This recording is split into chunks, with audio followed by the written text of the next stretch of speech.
There you go.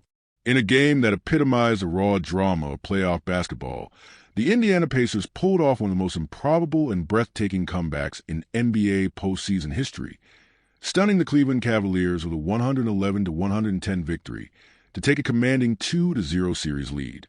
What unfolded in the final minute wasn't just a comeback. It was a basketball miracle authored by the steady hands and clutch brilliance of Tyrese Haliburton, a player rapidly shedding the label of underrated and stepping into the national spotlight with authority.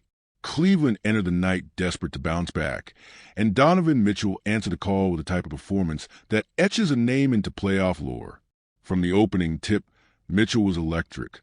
With Evan Mobley, Jared Allen, and DeAndre Hunter sidelined, Mitchell shouldered the offensive burden, igniting the Cavaliers early with an emphatic one-handed dunk that sent shockwaves through the arena and set the tone for what appeared to be a dominant night.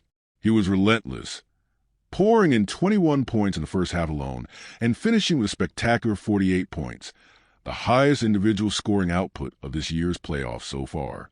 He attacked the rim with fury, drew contact with surgical precision, and lived at the free throw line, combining power and finesse in equal measure.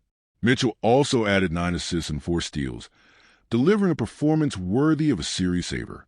Yet, as Mitchell rose, so too did the Pacers, slowly, methodically, and then explosively.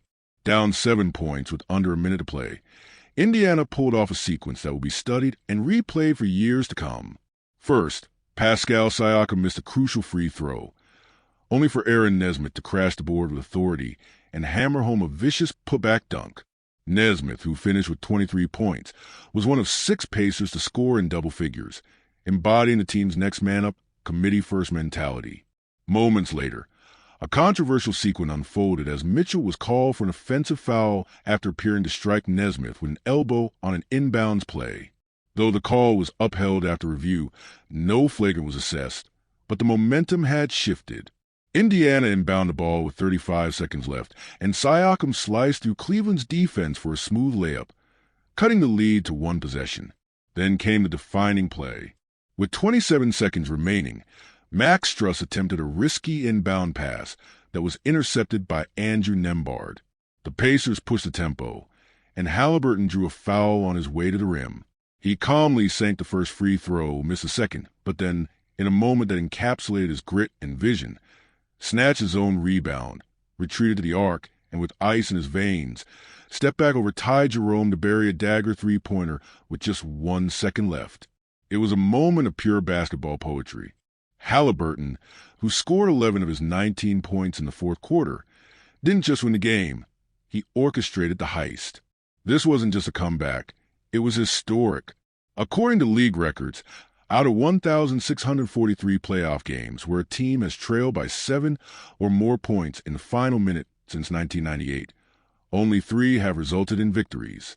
2 of them now belong to these Indiana Pacers.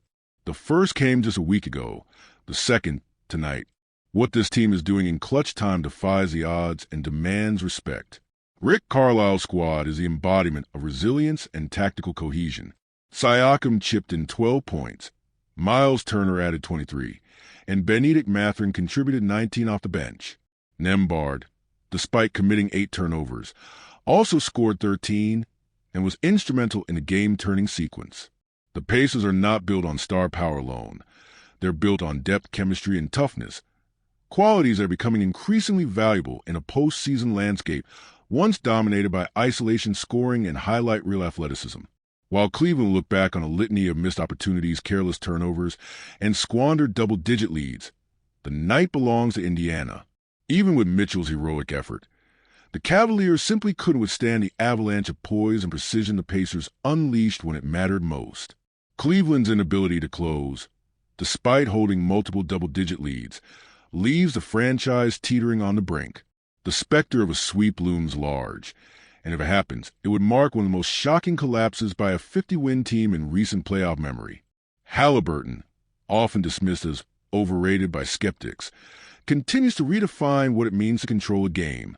He's not the flashiest player, but he is among the smartest, a maestro who bends defenses with his decision-making and kills with surgical precision. His clutch gene is undeniable. He can pass, he can shoot, and he can read the game 2 moves ahead.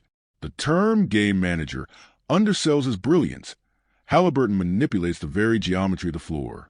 If this series is a proving ground, then Indiana has more than answered the call.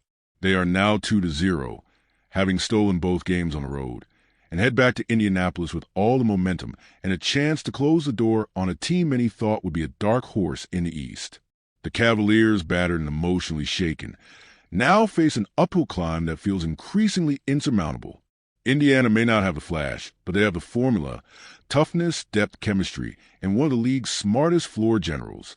In a postseason increasingly defined by skill and mental fortitude over sheer athleticism, the Pacers are the embodiment of the modern playoff team, and they're not just winning, they're making history.